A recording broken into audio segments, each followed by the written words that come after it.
twist?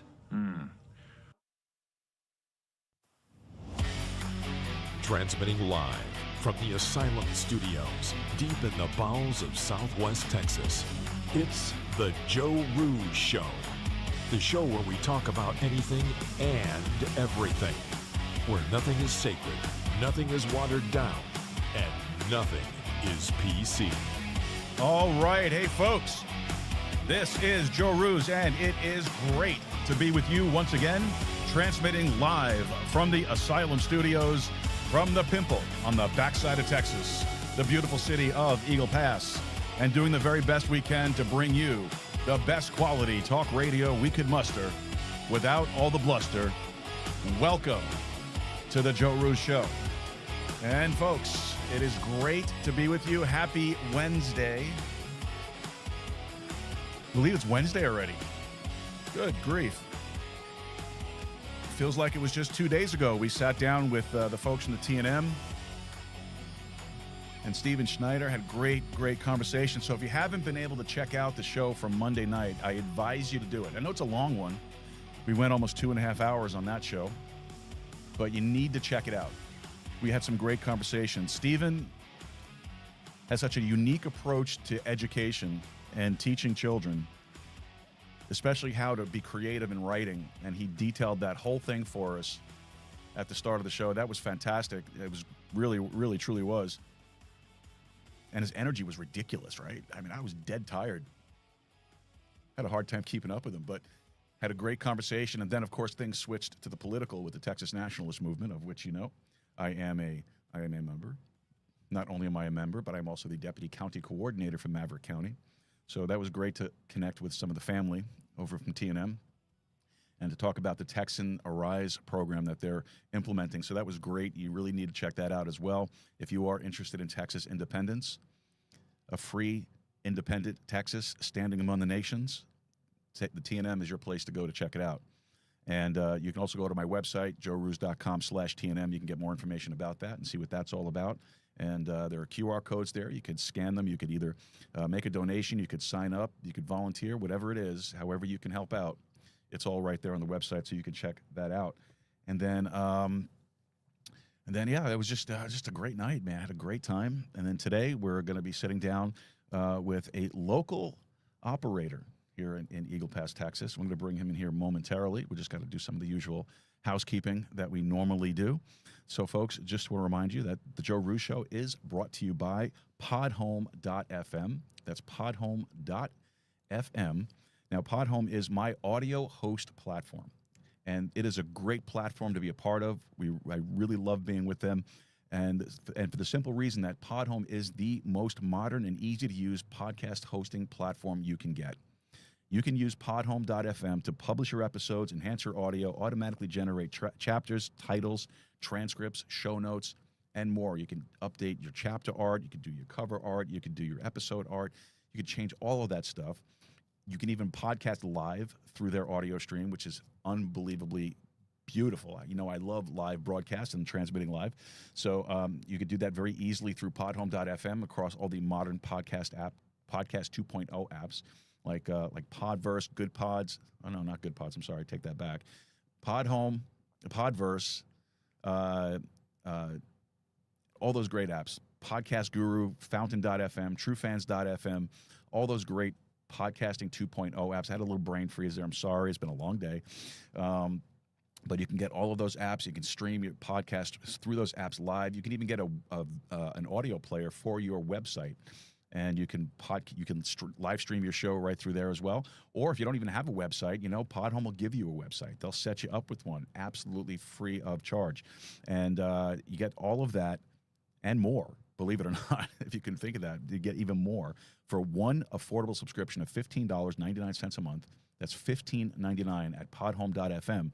And if you sign up today, you get 30 days free to play around with it. And I guarantee you are going to stick with it. You're going to love it. It is probably the best platform, modern podcast app platform there is.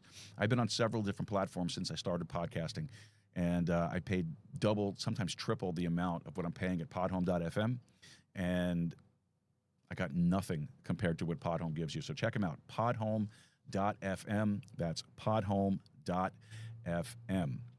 Now, also, I'd like to mention our new sponsor, TNE Energy.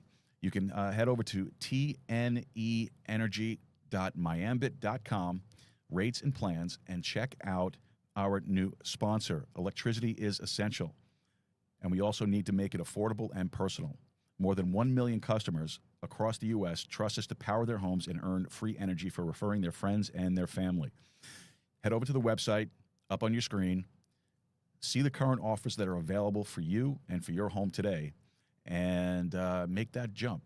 Jump on into this. This is a great company. You want to check them out. You want to work with them. They will work with you. tneenergy.myambit.com/rates and plans, and explore all the options that are available to you. That's tneenergy.myambit.com. All right. Also, don't forget to head over to our website, joeroos.com. That's joeroos.com. And when you get over to the website, look for that little pancake up in the top corner. Click that thing, open up the web form, and send us over a message. Let us know whatever's on your heart, whatever's on your mind, any questions, comments, cares, concerns that you have. And if you have any ideas for a guest, maybe a suggestion for a particular topic you'd like to discuss, let us know what it is. All right, let us know. I'd love to hear from you guys, so use the contact form to do that. And look, if you don't want to use the contact form, totally fine. I don't really like using contact forms all the time either. Use the email address. That's why we have one, info@joeroos.com, info@joeroos.com. And you know what? I have even a better idea, a novel idea, something that will shock most of you listening and watching right now. Right down below there's a comment section. Why don't you leave a comment? Let us know what you're thinking, all right? We really would appreciate those. All right. And don't forget also, while you're on the website, to look for the support page, all right? Remember, this is a value for value podcast or show. And all that really means is that if you are receiving anything of value from the content that we're putting out, the guests that we host, the content that we discuss, if you're receiving anything of value from that, all we're asking is that you return that value in the form of a donation. And that donation can be your time, your talent, and your treasure. And as always, I will lay all of that out to you at the end of the show before we close everything out, because I don't want to scare anybody away. We're not always looking for money. All right. But if you could help us out, we would really, really appreciate it. All right. Now, let's see. We have tonight, our guest is joining us from the border here in Eagle Pass. He's a local.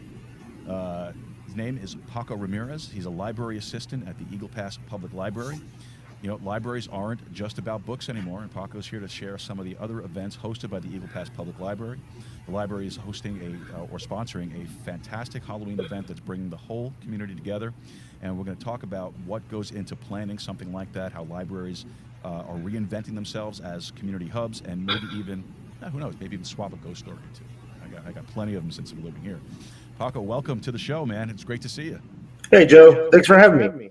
Hey, no problem. So, I don't know if you had a chance to watch any of the shows that we've done before or listen to any of the shows that we've done before, but I always like to open up the show by asking our guests a couple of get-to-know-you questions.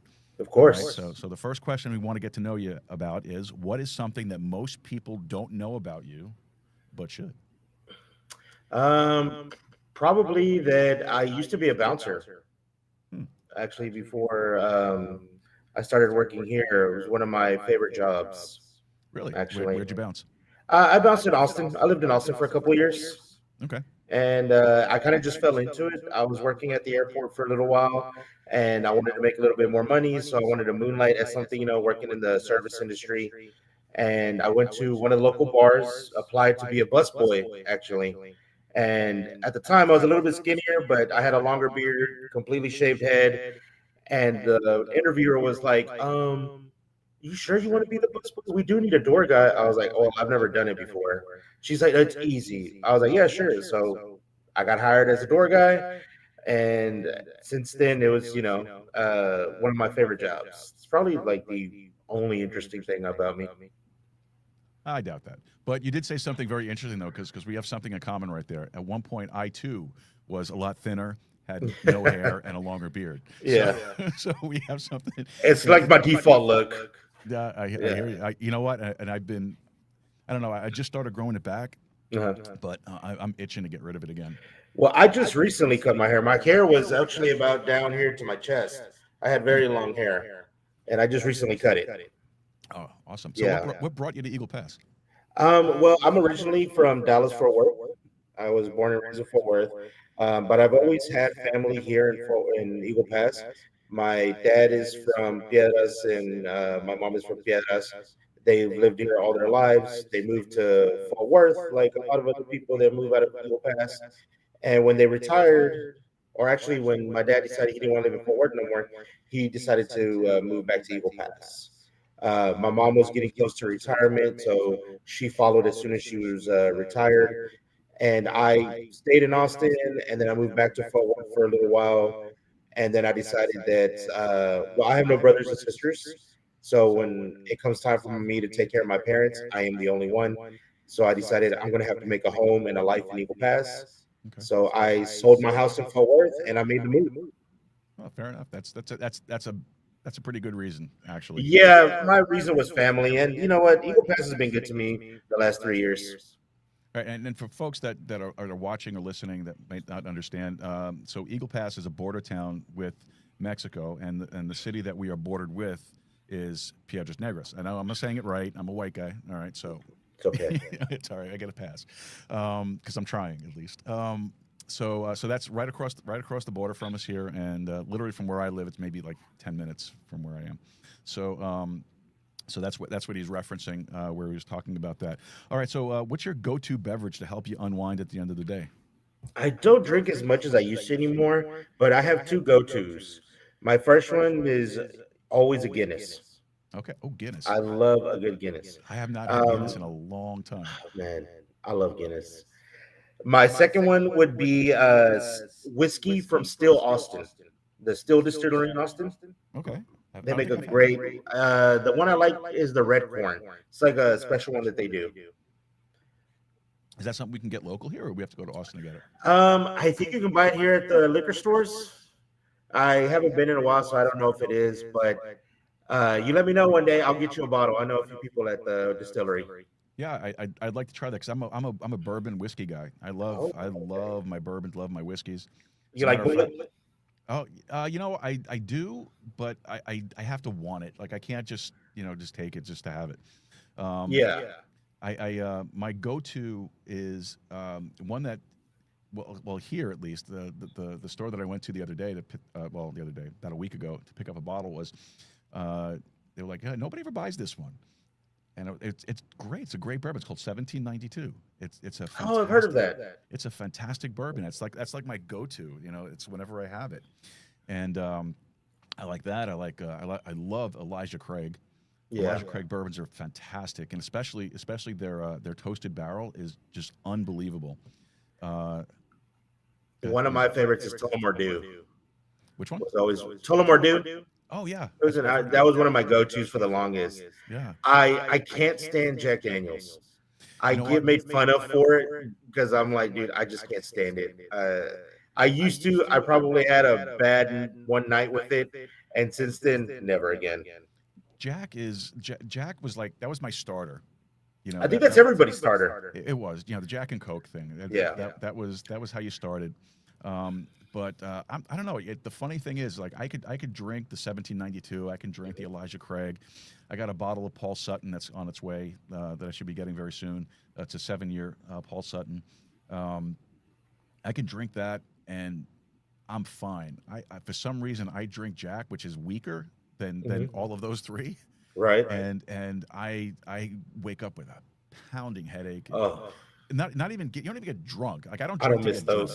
those. I don't drink to get drunk. I drink just to have. I like the flavor of it, and I like to pair it with cigars. So I do all that stuff, and just I don't know something about Jack. I just can't drink it.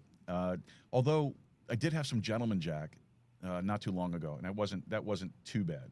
It was smooth. It had nice little after. Yeah. But Jack just doesn't do anything for me anymore. You know, I another one that's I think is a staple that I think everybody tries and pretty much is liked across the board is Jameson. Hmm. I was gifted a bottle of a special Jameson. I think it was like a single malt or it was like a special barrel Jameson. one of the worst things I've ever tasted in my life.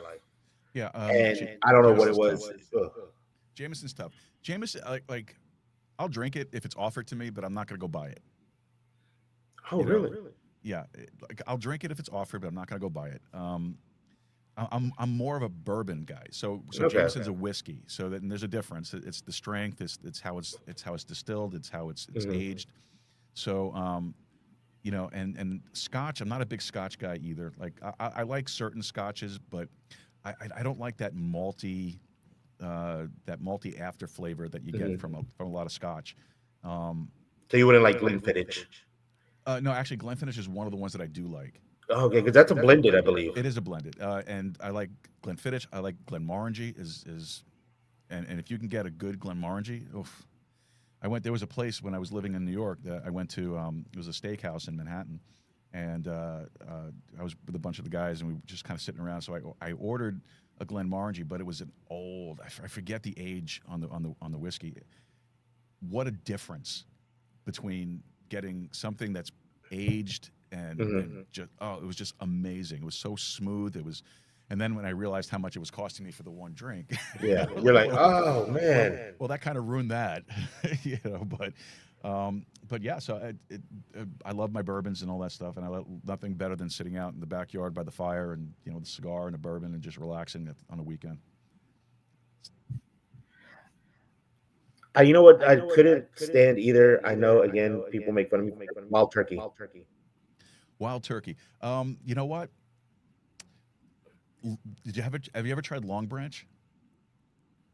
It's put out by No, I Wild don't think Turkey. I have. Try Long Branch. Long Branch is really very good. Um, most people think when they think of Wild Turkey, they think of it's kind of low end and all that stuff. It's not great. Long Branch is fantastic. It is super smooth. It has a great Mm. flavor. The color on it's absolutely gorgeous, and just amazing. It's amazing bourbon. Like Knob Creek. You like Knob Creek? I've had it a few times, but I can't judge it because I've only had it, here and there, so I can't give it a judge. Yeah. Another go-to is Maker's Mark. Yeah, Makers is I feel like a go to. They have a bottle. I do like a good bullet bourbon rye. Mhm. With I was at a bar in Austin and they made this really great old fashioned with that bullet bourbon rye. That's the only I haven't time. tried Well, that. yeah, I'll drink it. I haven't had an old fashioned in a long time, dude. Old fashioned. I worked at the bar. I wasn't a bartender in Austin for very long. I was only there getting trained by some of my fellow bar people. Everybody has their way of making old fashioned, Hmm. and yours is wrong, but I'm right, kind of thing. But there is certain rules. I've seen people use sugar packets instead of like Yeah. sugar cubes, or they've used a certain syrups. I'm like, absolutely not. I don't know how you can find that tasteful at all. Like, get it away from me. Yeah. Well, like I haven't had an old fashioned in a long time. I think the last time I had an old fashioned was when my parents were still alive. So you're talking at least maybe 7, 8 years ago, Oh, maybe, but it may be longer than that. But my parents weren't big on the alcohol either, especially as they got older and they were getting sick. They really couldn't yeah. do anything like that. But my mom used to love the Brandy Alexanders. I never understand that. Never got into that at all. But I like a good brandy though. So some VSOPs is really nice. Um, I just haven't found anything here. The one Uh-huh. thing about living in small town, border town, is that your options are kind of limited. You know? Yeah, yeah, your options are limited for everything. Yeah. But the upside about living in a small town is less traffic, a slower life, and For a sure. lot quieter. For sure. Oh yeah. No, to be honest with you, I enjoy living here in Eagle Pass. I do. Yeah. I like it. It's, I haven't had. It probably the one thing that threw me off, and still to this day still does. I'm here almost 10 years now. Still throws me off that I could be out in front of my house and people drive by that I have no idea who they are and they wave hello and say good morning. Yeah, I have a neighbor that I wave hello to. He has no idea who I am, but I see him and I just wave every morning, like, "Hey, bud, what's going on?" Yeah. He waves back with a smile on his face. Now a new friend. Yeah, exactly. And I think that's great. I And I feel it's haven't a had. Texas thing though. Is it really? I It's feel not like it just is a here. Texas thing. I I haven't had any. I haven't had any really negative experiences here, like work, and especially dealing with government officials or Mhm. anything like that. I have never had a problem. Um, it's just, I don't know. I like it. I like it. My problem is I don't speak any Spanish, so it's Yeah, hard. It's hard to we're kind of get by. yeah. But I mean, the demographics are changing slowly, but working in the library, we do get a lot of people from out of town, especially the last couple of years where we had military here. mhm. So we had the demographics have been changing. So a lot of more people have to be speaking English Yeah. instead of Spanish. Well, it's interesting. It's interesting for sure. Now, I'm glad you mentioned the library because we kind of went off on a rabbit trail there. We got a lot of ground to cover here. So how did you get into working at the library? Honestly, I just applied. When I moved here, I didn't have a job. Like I said, I had sold my house. I stopped working at the dealership that I was working at. And when I moved here, so I didn't have a job yet. So I applied at many places. Just wasn't getting any hits. I saw the library position open at the city, and I took a chance, did my application. I got the phone call, went through the interview process, and I wasn't used to it because it takes a little while with the city. There's a lot of background checks. There's a lot of red tape you have to go through, so it's not an immediate hire like a lot of places. Um, and I was hired. I started working, and it was pretty easy training, and it would just you get thrown into it immediately. And what's something that you like about it the most? What I like about it the most, to be honest, it gives me like a sense of purpose in a way. I feel like I'm actually contributing to not just society, but even my own community. We we're pretty small.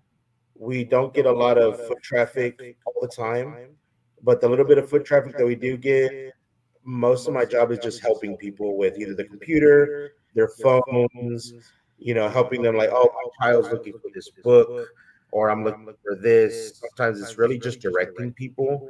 Hmm. We get a lot of people because the court's next to us. They're like, hey, I'm here for my parole hearing.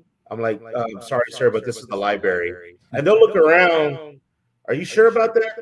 Like, yeah, all these books means we're the library, big dog. And they're like, oh, well, they told me it's the yellow building. I'm like, oh man, you need to go next door. That's the courthouse. He's like, oh, okay, okay, sorry. I'm like, no, it's good, man. And that's actually happened quite a few times, to be totally honest. That's funny. Oh man, no, I know that you're working on something that's going to be an event here in Eagle Pass. It's going to be a pretty big event too. I hope Uh, so. so what's happening at the library this Halloween? So this Halloween, I decided that I wanted to do something called Halloween on Main Street.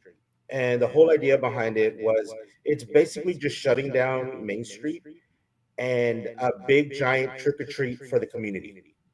Oh, You nice. come with your family, your kids, older kids. I don't want it to be age restricted.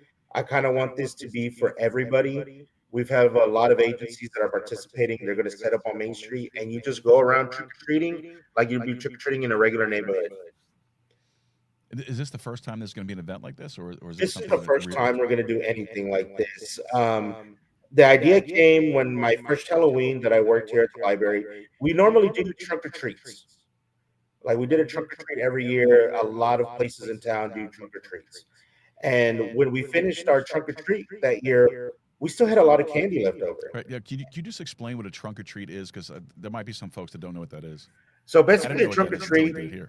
but trunk or treat, you'll see it happen at a lot of churches, a lot of libraries, a lot of small companies. It's basically you back into a parking spot, so your trunk is facing outwards, and you're basically just handing out candy. Families bring their whole family, their kids, and they just basically walk around the parking lot to each car and they trick or treat, like they'd be trick or treating in a neighborhood. Oh, okay, cool. And it's supposed to be the idea behind it, close knit communities, and it's supposed to be something safer, a safer option. Yeah, I could see that for sure. Um, and so we still had a lot of candy left over when we had finished our trunk or treat that year. And I asked my director, I was like, hey, we still have a lot of candy left over. And I noticed that on Main Street, there were people trick or treating at the local businesses. It wasn't a lot, but I did see a lot of people in costume with their parents, brothers and sisters. And so me and one of my coworkers, we stood out front, and people saw us, and they came like, "Oh, are you guys handing out candy?" We're like, "Yeah, we are." And then the kids would come up, trick or treat, and we just started handing out candy. And within like 30 minutes, our giant tub of candy was gone. That's great. It was gone. One thing I did notice, one of the kids when he came up, he had like this silver little log in his bag, and I was like, "Is that a taco?" He's like, "No, it's a hot dog." Like, where did you get a hot dog from? He's like, that guy over there. And he points to the gas station. And there was a guy out of the back of his trunk handing out hot dogs instead of candy. And there was he had a line of people. I was like, well, I guess the parents think it's safe, so might as well. I, whatever it takes. I I guess. mean, hey, whatever it takes, man. It makes the kids happy. What are you gonna do? Well, I think that's the whole thing to it. It's for the kids. It's to Yeah. just to put some laughs and some smiles in the faces. Yeah, and the thing was too, I didn't really want to have any kind of advocacy, not really any outreach, no politics, nothing like that. This was supposed to be strictly for just the spirit of the holiday, just people having fun, being safe, and that was really it. There's events everywhere that are similar to this, maybe, and things are pushing. People are pushing things towards you instead of just you're out there showing off a costume and trick or treat. And I didn't want that to be this. So was that the inspiration for the event, or was there something else that inspired you for it? The inspiration was that first year, I felt like this community is already a close knit community, and I wanted to try to bring it closer. And also in the spirit of collaboration, not a lot of the agencies and city departments and county and other places, they do their own thing and they all have the same ideas, but it seems like nobody talks to each other. Hmm. And as soon as me and my program coordinator we decided like, hey, we're going to try to do this, I got so many yeses. Like there wasn't no argument, just immediate. We'll do it. We'll be there. Like I can't believe we haven't done this. And it's what kind of the inspiration was like. I wanted to bring more people together. And that's interesting because I guess it's not just a New York thing where agencies don't communicate with each other. It just transcends wherever you are. Yeah. Because similar things happen up in New York too. I mean, you have one agency that's setting up an event, and they're setting up at the same place that another agency is in the same type of event. It's crazy, but and that's great. I'm glad that you're doing something like that. I think. I mean, it's great for the community. It's great for the kids, and that. But what's your favorite part of putting this whole event together so far?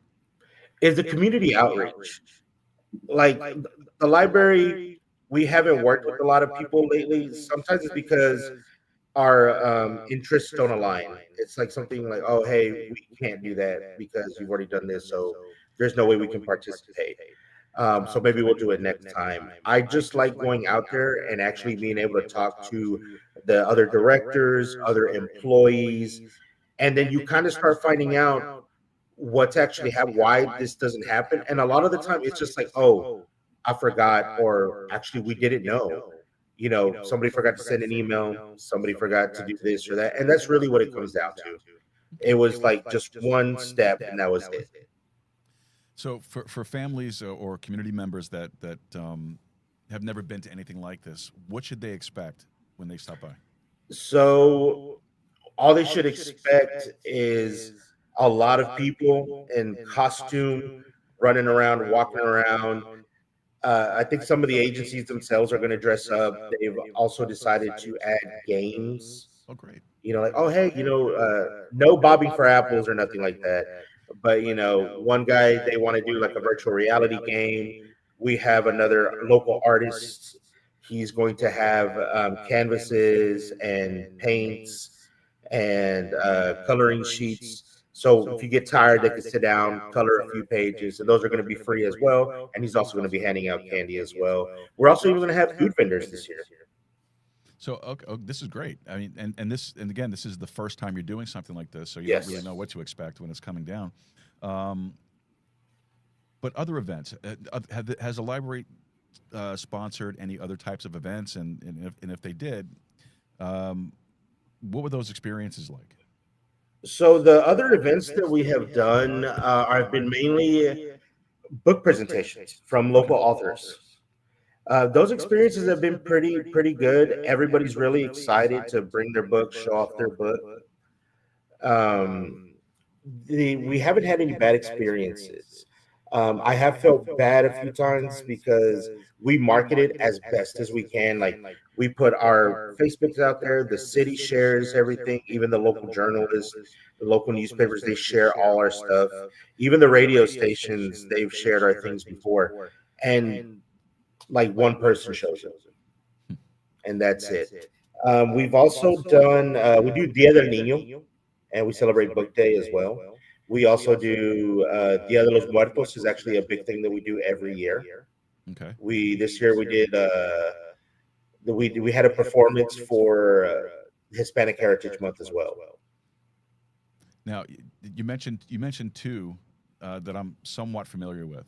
I can't pronounce them, so I'm not going to. But I think you know what I'm talking about. Day of the Dia del Dead Niño, and the Day of the Dead. yeah. Um, Now I know because at my other job we have events around those things and little celebrations and such, and there's a lot of costumes and a lot of things that take place during those events. Was there anything that you've seen that totally stole the show from those events, or any really funny moment that really just stood out? Last year when we did our well, actually, this wasn't either for Day of the Dead or for the this was actually during our Hispanic Heritage Okay. event. We always have baile folklorico, which is always beautiful. But last year we had an indigenous group come and do an indigenous dance for us, Oh, and that was really something that I had never seen before. that's That one interesting. stole the show for me last year.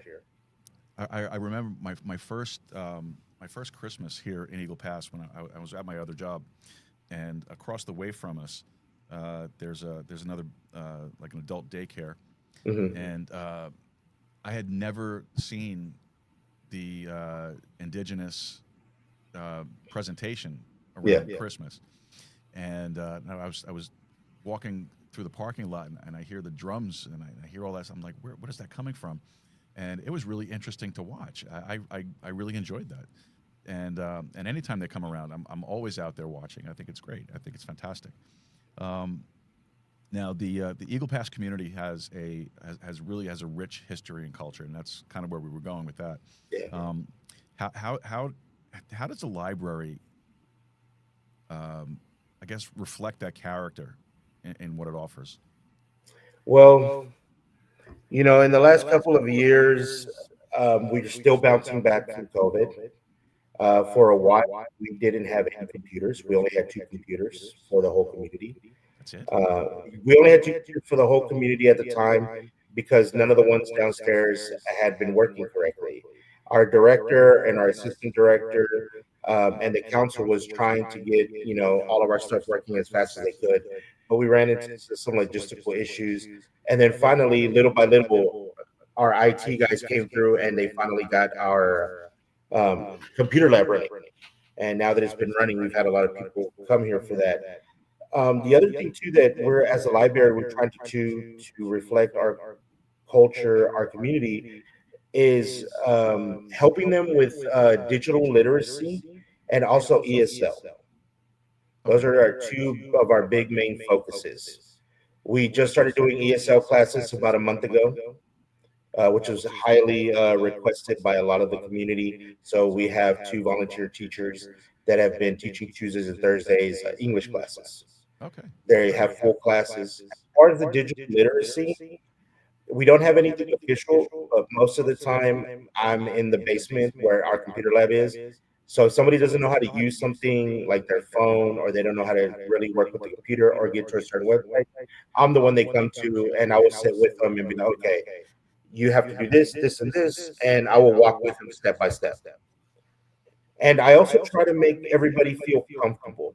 One thing I've noticed is people don't want to ask you questions. They feel like they're going to be a burden to you, or they really feel stupid. And one of my goals is always to tell them, hey, don't worry about it. It's not a stupid question. I am here to help you, and I'm not going to make you feel like, oh, you don't know this. I can't believe. No, it's, hey, what do you need? Let me see how I can help Now, what kind of programs or resources do you find that are most popular with residents, especially the kids or the teens? So with the kids, our most popular things are our summer reading program.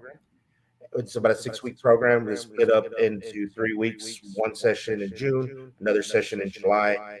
We also have a story time every Tuesday and every Thursday. On Wednesdays, we have a sound and motion. It's mainly for babies and toddlers, but it's to help with dexterity, help with music, help with movement, and it also helps socially, to socialize the kids.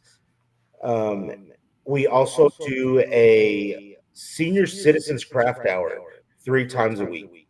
That has actually been a big hit because it gives some of our patrons like a purpose, Hmm. especially the senior citizens. They have something to look forward to, they have something to do. And not only is it about like they do knitting, they do plant based projects, but we also bring in health, like MCHD. They host exercise classes, they host nutrition classes, they even hosted a yoga stretch one recently. Okay, MCHD is the Maverick County Hospital District Yes. for the folks that aren't familiar with it. And now, have you seen? Do you think, or have you seen the library become kind of like a community center for people, like a place where they can get together, they can learn, or even just get or feel connected to something? It's starting to become that slowly. For a long time, when I started working there, people didn't even know we existed. I would get a lot of people that would come in and they'd be like, "Oh, I didn't know this was still open." I was like, "Yeah, we're still open," and those people kept coming back. So it's also become a hub because we do get a lot of like these. I don't know if they're homeschool students, but it's teachers that meet their students at the library to help them with all kinds of homework and their grades as well. Like a tutoring program, maybe? I think so. I don't have any kids in school. My director told me what it was called, but I completely forgot. But yeah, something similar to that. I think it has to do with like maybe homeschool kids or kids that it's a different program where they don't go to school every day for like some sort of condition or some other reason. So they meet with the teacher, and usually it's at the library. Oh, outstanding. Now, beyond Halloween, what other events or programs can people look forward to at the library? So we always do a Christmas event as well, like a big Christmas event. We do a Christmas story time. We have Santa Claus come. Last year we had the Grinch. We have hot chocolate. We have movies, Christmas movies that we're playing. In January, we do what they call a reading rodeo. Okay. And then, of course, April, Dia del Nino. We do a book day. Recently, we celebrated Banned Book Week. And then, actually, last month during Hispanic Heritage Month, we had a full on art show put on by the Border Artist Society where they show off all their artwork from local artists here on the border. So the Christmas event that you had last year is that the parade that goes down? Was that Main Street? No, this is separate from the parade. Okay, okay. It's No, the separate reason from why the parade. because you mentioned the Grinch, and Yeah. the place that I work for, we actually had an entry in the parade, and one of our staff dressed up like the Grinch and did a No way. fantastic did a Yeah. fantastic job. She did really good. Oh, we also celebrate Dr. Seuss's birthday. Oh, you do? Yeah, we always celebrate it every year. We do it. We put on a big thing for it. Oh, that's cool. Yeah. That's cool. I used to love to read Dr. Seuss stuff. Oh man, he's still top tier books. One of the ones that gets checked out the most. So how can people stay up to date? Like, is there a website or a social media page that they can follow? So we still have a website up. You just type in Eagle Pass Public Library in the Google search bar, and usually we're the first result. Usually that's only used if you want to check out our catalog. If there's something you're looking for, you can always go there and you can search to see if we have the book or not. Most of the time, any kind of pictures, any kind of outreach, or anytime we post any kind of announcement, we always do it on our Facebook page. Okay. And it's just Eagle Pass Public Library, and you pop right up. Awesome. One of the questions I wanted to ask you, and it slipped my mind, and I just kind of just popped in my head, with an event like Halloween event or the Christmas event or any of the other programs and events that you do, uh, how do these events bring in people to the library who might not normally visit? Well, Usually they come in because we're doing something for the kids. That's usually how people even find out about us, even the adults.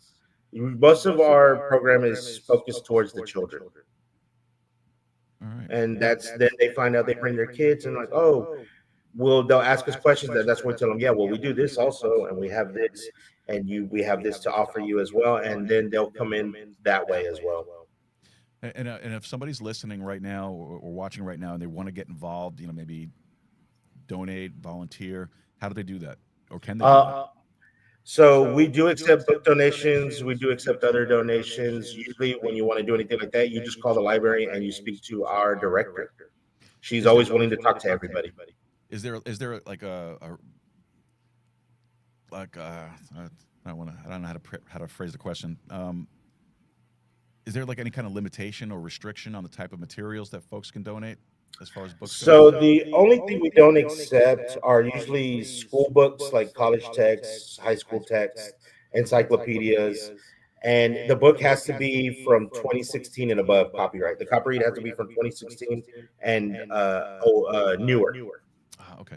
Yeah. The reason why I'm asking is because I have a ton of books here that I have no room for. That I was looking to either donate or resell or Yeah. just And unload. the ones that I can't use, usually I do have a shelf that I put them for resale, and it's usually just 50 cents because I don't like throwing them away. Hmm. And actually, they usually sell pretty well because somebody comes in and they're like, "Oh, a kid's book or something that they haven't read before." They usually find something that they really like. Yeah, I love books. I love actually holding the book in my hand to read. I Yeah. cannot stand reading online. It drives me crazy. What's your favorite author, if I don't mind me asking? Oh well, that's tough because I read a lot of different things, Mhm. and if you want to go into like the horror genre, politics aside, I'm a Stephen King guy. I like his books, um, but man, that's I don't know. It's hard for me to say. It really is because, like I said, I read so many different things, Mhm. and I don't really read so much novels anymore, Mhm. or I read a lot of political books. Yeah. So a lot of that stuff is like Levin or Ron Paul or Yeah. actually I read a great book. It's right over there. It's called National Divorce. It's written by a guy by the name of Jason Fry. Mhm. Great book, and I've had him on the show twice. Fantastic book. It's called National Divorce: A Plan for Peace, and talks about he lays out a course of action for independence Mhm. for the state of Texas. And he's a great guy. He's a knife maker by trade. He's a preacher. He's just all around great guy. And so I have his book. I got a guy named Daniel Miller, who's the president of the Texas Nationalist Movement. Another great book outlining the same thing. I read a lot of politics, but more important than all that stuff, I read my Bible. So if you Mm. want to say my favorite author is the Holy Spirit because Okay. you Okay. know Fair. he gave me that book, and that's probably the best book you'll ever read. Mhm. If you want a complete book on politics, your Bible. You want a book on spiritual matters, it's your Bible. You want a book on salvation, it's your Bible. You want a book on science and education, get your Bible. It's just an all around great book. So I guess that's where I would go with it. But Okay. let me ask you this: actually, you know what? Let me go back to this one here. The takeaways. So, what do you think? What do you hope that the audience takes away from the conversation tonight? Well, I would hope that they would take away that to always go to your local library, no matter if you're in Eagle Pass or you're anywhere else. I think sometimes people don't understand that the library is there for literally everybody, regardless of economic status, political status, religious status. We are neutral and we are there for everybody. No matter who you are, we're going to try to do what we can to help you within our power. Is there anything that we haven't talked about that you want to talk about? Mm, I don't think so. Yeah, no, I don't think so. All right. So this is a very soul searching question. All Okay. right. Who is someone that you respect right now, and what are they doing that inspires you? Hmm. Dang. See, you try to put me on the spot back there. I got you back. I mean, I don't want to go with anything too cliche. Uh,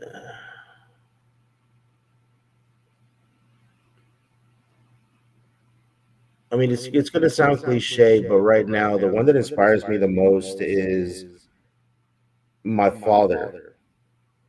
Okay. My father used to work for the city. He recently retired, and he recently had open heart surgery. Oh wow. When he had the open heart surgery, it was probably one of those times where I didn't know if he was going to make it because the doctors tell you everything's going to be okay, don't worry about it, but I know anything can happen. Sure. Um, and him and my mother are usually the ones that I go to advice for because sometimes I can get real emotional, just like anybody else. Something's bothering me, something's hurting me, and sometimes I don't know how to handle it, mainly because I've been lucky my whole life and I've never had to deal with some of the serious things that a lot of people out there in the world have had to deal with. I have been lucky in that regard. And I always try to be empathetic and open because I can't say like, "Oh, you whatever you're doing, you're crazy. You don't know what you're talking about." Especially with depression. I did struggle with depression for a little while, and my parents are the one that kind of pulled me out of that hole. Um, and I know there's people out there like, "Oh, this isn't real. Depression isn't real," and it's like I can tell you, it's very real. It's just we don't know that much about it and how to handle it. Like I'm a pretty logical thinker for the most part. Whenever I try to help anybody, I always think logically, like, oh, well, just do this, go work out, go do this. This will make you happy. And sometimes that's just not what anybody wants to hear or what anybody needs. You know what? And I'm gonna have to agree with you on that one completely because I deal with depression as well. mhm. I deal with PTSD. I got a lot of issues going on with that stuff, and I'm not saying that flippantly or to diminish it or in any way. Um, in some ways, I'm kind of envious that at least you have your parents with you that you could go to and talk to and I'm rely on. always so grateful Yeah. for that because I know I am one of the luckiest people on the planet because I have encountered people that tell me to my face, like, I hate my mom. I hate my dad. I hope they die. And I can't relate because I'm like, the hell happened? What do you mean? Yeah, no, that's And it's terrible. because we have completely different relationships. They grew up a certain way and I grew up a certain way. So I try to be empathetic and hear their side of the story because sometimes nobody will listen. You have to love them. You have to do this. Yeah, I understand. 'Cause I lost the top of my family. I lost my mom. Well, in order, I lost my dad, my Mhm. grandmother, and my mother, all within 2 years. Oh wow, that's tough. And and that's tough. And I'll be honest. Look, I'm going to be 55 next month. And uh, just this past weekend, I was sitting here in the living room. I was on the couch and just hanging out with my dogs, and I call them my kids, hanging out with them, and I just wanted to talk to my dad.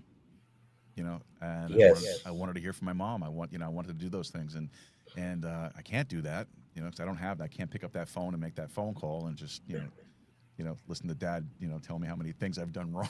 Yeah, dude. You you know, know, my dad's always right, and I get so mad because I know he's right, and I just don't want to admit it. Like I just don't want to admit it. always. He's the one who gives me the advice whenever I go through something.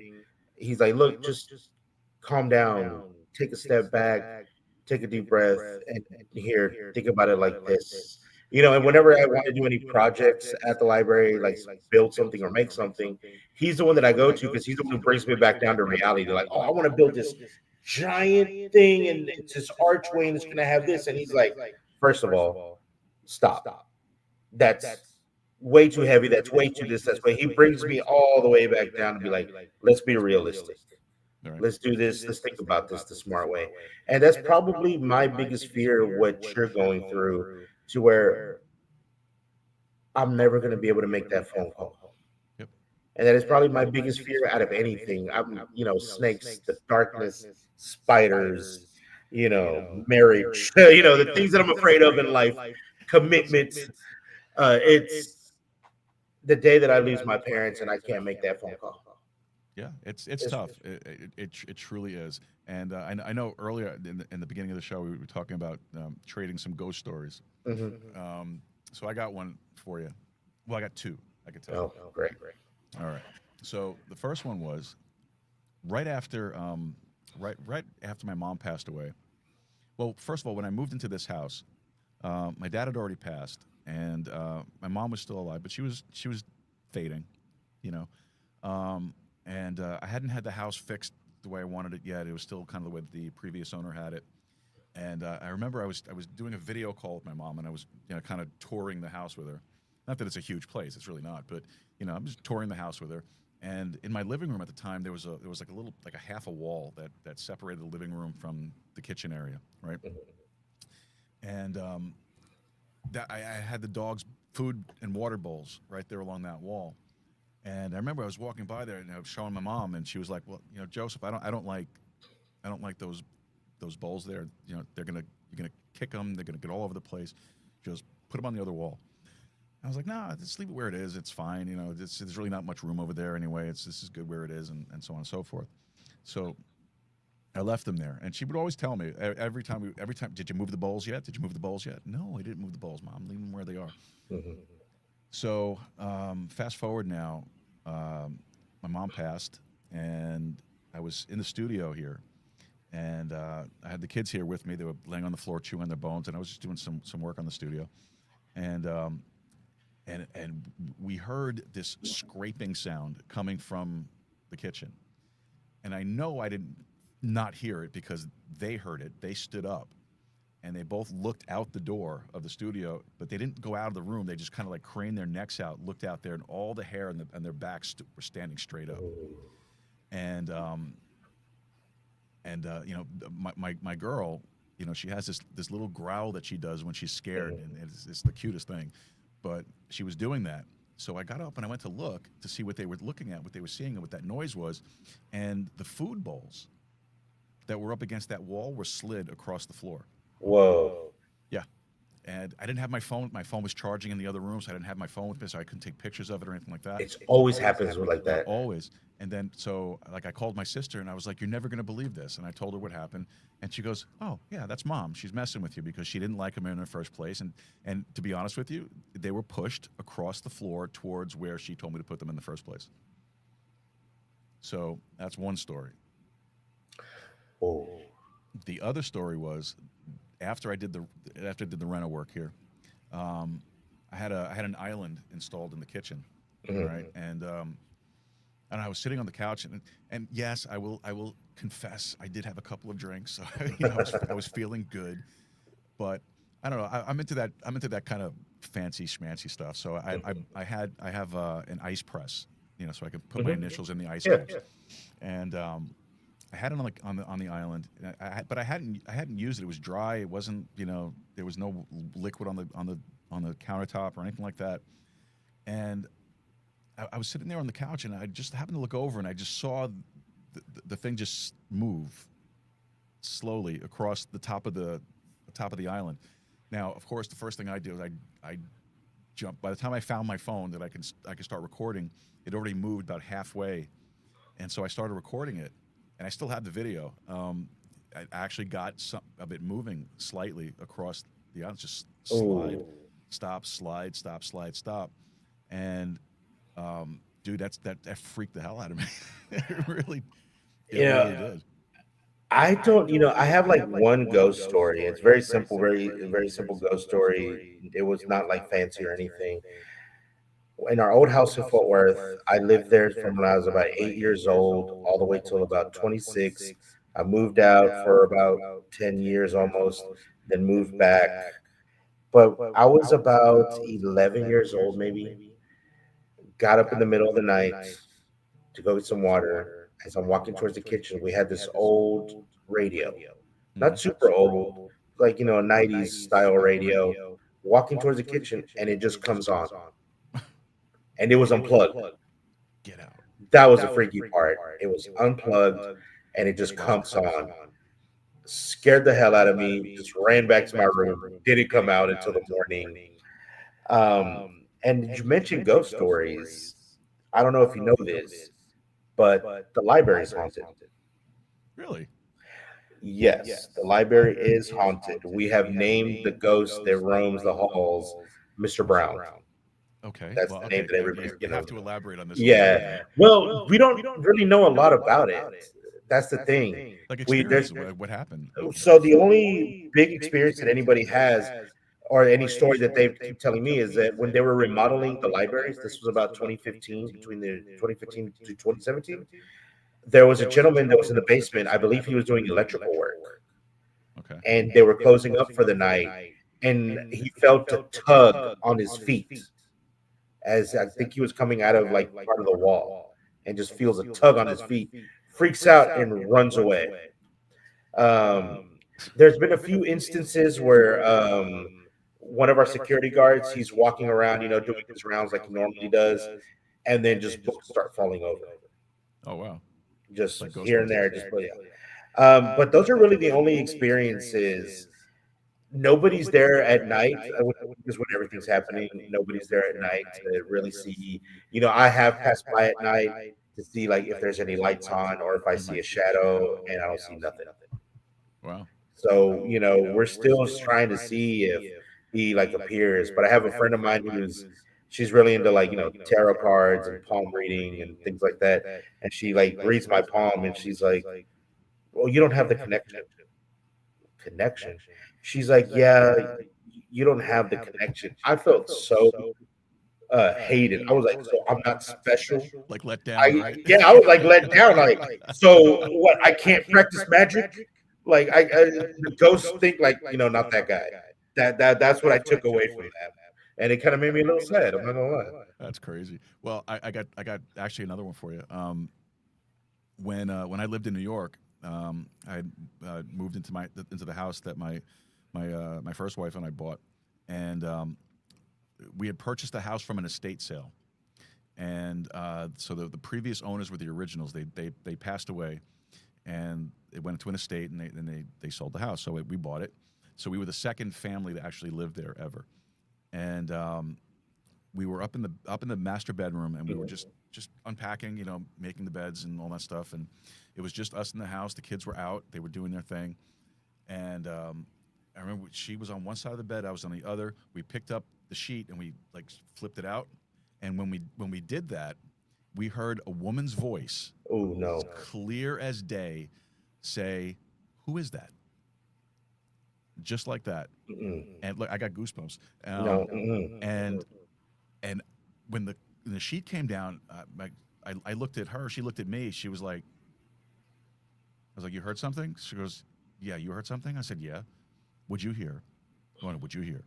You know? Yeah. No. No. No, sir. No, and, and thank then you. and then and then we exchanged, what we heard, and that creeped us out. And then about a week later, I was in the kitchen downstairs, and I was washing the dishes, and uh, the sink was on the side, like, so the kitchen was like a U shape, okay, Hmm. and so on my left side was like just countertop, had a dishwasher and all that, and then in front, where the across would be, was where the sink was, and then on the side, on my right side, would have been where the stove was and all that stuff.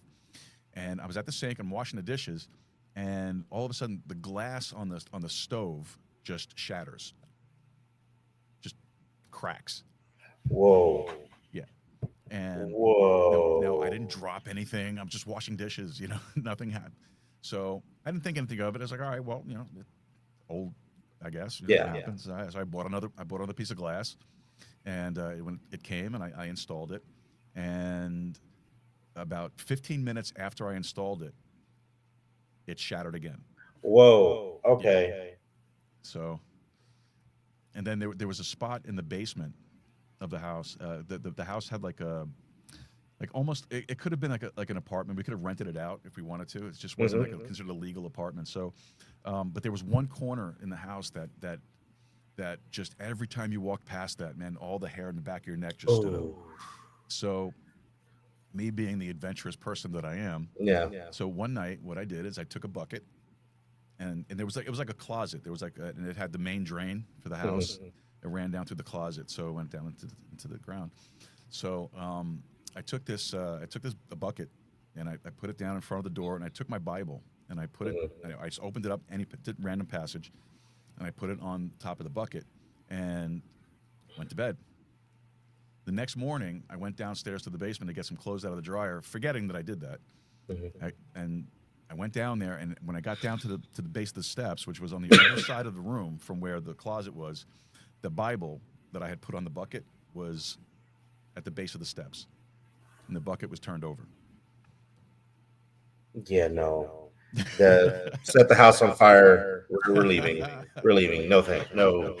Well, Start listen, messing with Bibles. I have, I have I have the meters, and I have the SLS cameras, and I have all that stuff. So if you can get me permission, I'll come in there and I'll walk around and scan that place. That might actually be a good idea. I think that happened like 10 years ago with the Ghost Hunters guys. I think when they were here, I don't remember. I was told that because you know how everybody goes to the house on the corner on Ceylon, Mm-hmm.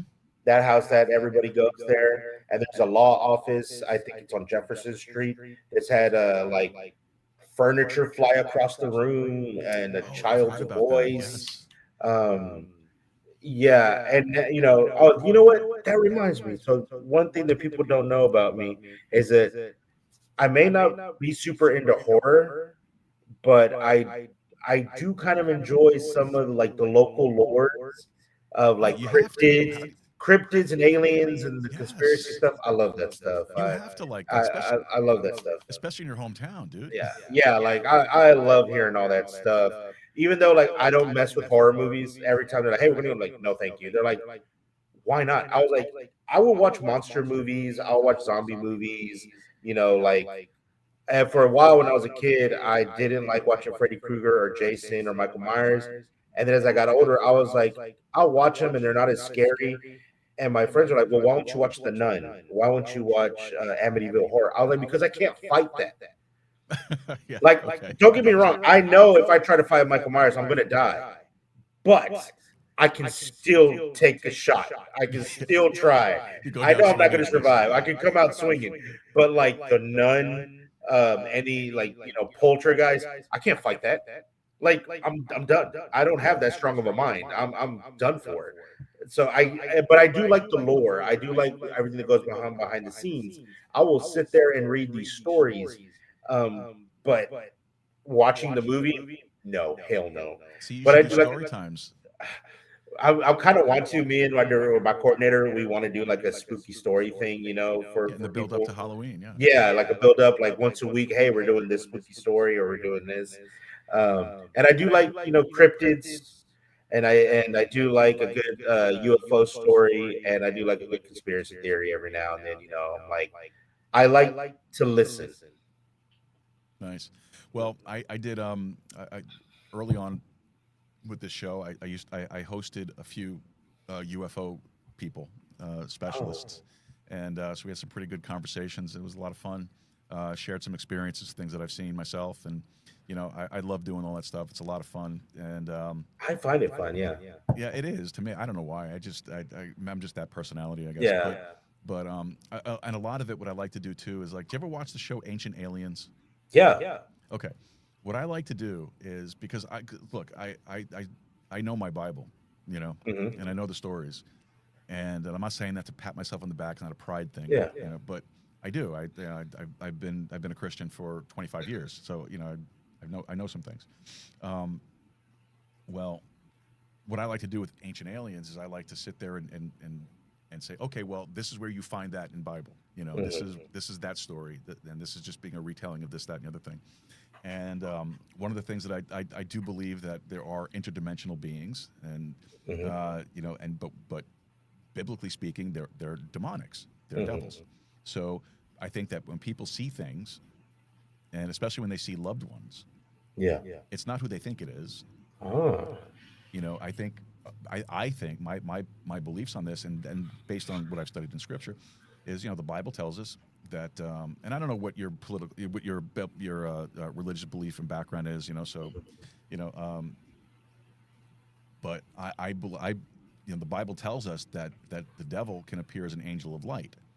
So if he can appear as an angel of light, then he can take on a form of something that's very close to somebody, to lull them into a sense of peace, Security. calm, security, and do that in a way to deceive them and distract them from God Himself Hmm. and demonic, right? Yeah. So that's what I see them as, and just like alien life, yeah, I believe there's something out there. Yeah, I Yeah. do. But the interdimensional beings and they're demonics. Mhm.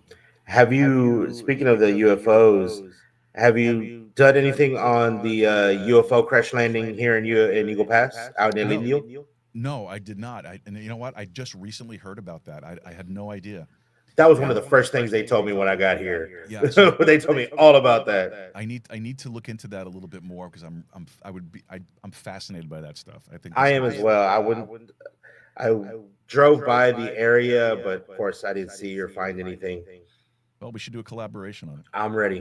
All right, we'll do I'm something. ready to go do that. I love to do that kind of stuff. All right, Paco. So let's see. Normally at this point, I'll ask people, to tell us where they can find you. So do you have anything you want to give out? Any information that you can give out? I mean, I'm not a big social media person, but if you want to talk to me or know any more information about the event or even anything about the library, you can call the library because that's where I'm at like every day. I can give out the phone number. It's 830-773-7323. You can always ask to speak to me. If you want to hit us up on our socials, then just look for us on Facebook. Just Eagle Pass Public Library. All right, outstanding. Paco Ramirez, thank you so much, man. This was great. I really appreciate it, and it's always good to get information locally. Yeah. This podcast, I don't really know the reach here locally, Mhm. and I do a lot more. I hate the word national, but using Yeah. national stuff and political stuff. So to do somebody local, a fellow Eagle Passian, Yeah. is just is a refreshing thing to do. And so this was fantastic. I really appreciate taking the time to come on the show. And if you would, I'm going to close out the show here in a minute. So I'm just going to put you into the waiting room for a second. And just want to chat with you really quickly after the show's Yeah. over. Yeah. All right. So Thank if you you for just having me. yeah, hey, it's a pleasure anytime, bud. So just stick around, don't disconnect, and I'll be All right. back with you in about 5 minutes. All right, All man. right, Bye, Paco Ramirez. everybody. Thank you. Talk to you in a bit, bud. All right, so that was great. That was, and I mean that. I truly do. It's nice to talk to somebody local, to see some of the things that they're doing locally for the community. It's important. This is where we live, and you want people like that doing things in the community to bring community together, and especially for the kids. The kids are the future of the community, and you want to give them a good example to follow. So someone like that's somebody that kids should be looking up to right now. So that's great, and I really do appreciate what they're doing with the library, with the city services, and getting involved in stuff like this for the community. And I hope they keep on doing those things. All right, so we're going to wrap it up here at this point. So let's don't forget to head over to our website, joeroos.com. And listen, we have a programming announcement email list. All right, all that is just a list to let you know about what we're doing here with the show. We're not going to sell you anything. We're not going to sell your information. I'm not going to send you little like coffee cups and say, hey, buy this for $80. I'm not going to do that stuff. Just going to send you information on upcoming shows, guests, if there's any kind of a cancellation or a rescheduling of a show, whatever it might be, related to programming. That's it. All right. So head over to the website. The little pop-up is going to come up on the home screen. Just fill it out. Get on the list. Look, it's free. Free means it doesn't cost you anything. So just sign up for it, get on the list, and stay in the know. Now, if you want to follow us, you can follow us across all of our socials. Now, we're on Twix, which is Twitter, X, as I call it, Twix. We're on Twix, at Joe Roos. Truth Social is at Joe Roos. Look, at Truth Social, it's a great platform. If you're not on it, you should try to get on it. If you're interested in politics and what this administration is doing, they're 99.99% of the time they put it on Truth Social first, so check them out, all right? Minds, great platform to be on, Minds. We're going to be talking with the CEO and founder of Minds next month, and so make sure you check them out, minds.com. You can find me there at Joe Roos as well. If you want to find us on Facebook, you can do it on Facebook. The show's page is Joe Roos Show. Follow us there. I would like that. I'd appreciate it. Instagram, we are not Joe Roos on Instagram, so look for us there. And the reason why we are not Joe Roos is because before I even finished the sign-up process, I got banned. So we had to start, so we just added not to the front of the name. Worked. All right, TikTok, Joe.Ruse. I don't really do TikTok, to be honest with you. I just think it's kind of weird for a guy to be doing TikToks. But if you want to find us there, you can find us there. And, of course, we are back on Getter, Gettr, and you can find us there at Joe Ruse as well. All right, now I want to give our shout-outs to our executive producers, Wayne Rankin, Rosanna Rankin, Carolina Jimenez, Marissa Lee, and Anonymous Angela. Thank you guys for all that you do. I really appreciate it. These guys are donating their time, their talent, their treasure to help put this show together. That's why they are producers of the show. All right, we couldn't do this without them. So we appreciate everything that they do. All right, and also, if you want to get involved, you could always donate, one-time donation in any amount. We always appreciate those. You could do a recurring donation in any amount. Those, we really value the recurring donations, all right, because it kind of gives us an idea of what we have to work with every month. So if you can do a recurring donation, we really appreciate that. If you want to be part of the producing team, we have the associate producer tier for $17.76 a month. Producer tier is $18.36 a month. And then, of course, we have our executive producers at $25 a month or more. All the producers get the shout-out on every show. They get included in all of the show notes. They get any emails, anything that we send out from the show, all have your names in it because as producers of the show and your contributions, you're helping us put this product together. And, again, we couldn't do it without you, so we give you the credits for it in that way. And I am still trying to work with IMDb to get an official producer's credit for you guys so you can actually put that on a resume. And it'd be legit. All right, so still working on that. So I haven't given up, still working. All right, and of course, executive producers get to come on the show with us. Like normally we have Wednesdays with Wayne, but unfortunately Wayne has been really battling this infection that he's got from the surgery he had a couple of weeks ago, and he's not quite fit to get back here on the show yet. So as soon as he's back, we look forward to having him here. So if you're a praying person, keep him in your thoughts and your prayers, and send him good energies, good vibes. All right, and if you want to help us out with cryptos, you can do that also. All of our crypto wallet information is up on the website as well. And now here's the part that I really hate to do. So I'm going to put the QR code up on the screen. All right, now, if you've been listening to the show for the last couple of weeks, we've been talking about this. The QR code is for our GoFundMe. I let you guys know a couple of weeks ago that we had this very, very strange shortfall in our escrow account here at the property. So need to come up with a lump sum payment of just about $3,000. Otherwise, the mortgage payment's going to go up considerably and make it harder for us to get some things done here. So if you can help us out with that, we would appreciate it. Just scan the QR code right there on the screen, and you can make a donation in any amount. We appreciate that. Also, all the donations that come in to the show, or any donations that come into the show, are all getting funneled into the GoFundMe for this issue that's popped up. If you can't do the QR code, the link is in the show notes below after the show is completed. All right. So again, I hate asking, but if you can help out, we really would appreciate that. All right. Let's see what else we got here. We want to say thank you to the folks that have been streaming sats to us across the modern podcast apps. Thank you very much for doing that. What's a sat? A sat is a Satoshi. It's a micropayment of Bitcoin. You can always send that over if you're using the modern podcast apps, like Podcast Guru, Fountain.fm, TrueFans, Podverse, Pocket Cast, all those. You can connect your wallet, your crypto wallet, to the app, and you can stream Satoshis to us. So if you can do that, we'd appreciate that. They really do help. All right. And if you want to try out these apps, you go to modernpodcastapps.com or podcastindex.org. All right. I think I pretty much covered everything. So with that, we're going to say thanks for taking the time to be with us tonight. Really do appreciate it. Thank you to Paco Ramirez for joining us. Head on over to the website, joeruse.com, and check out everything we have up there. And folks, remember, let's make Texas independent again. Go podcasting, keep a steady stride, and more importantly, keep talking. Good night, folks. See you Friday. Until we meet again, happy trails to you. Keep smiling until then. Who cares about the clouds if we're together?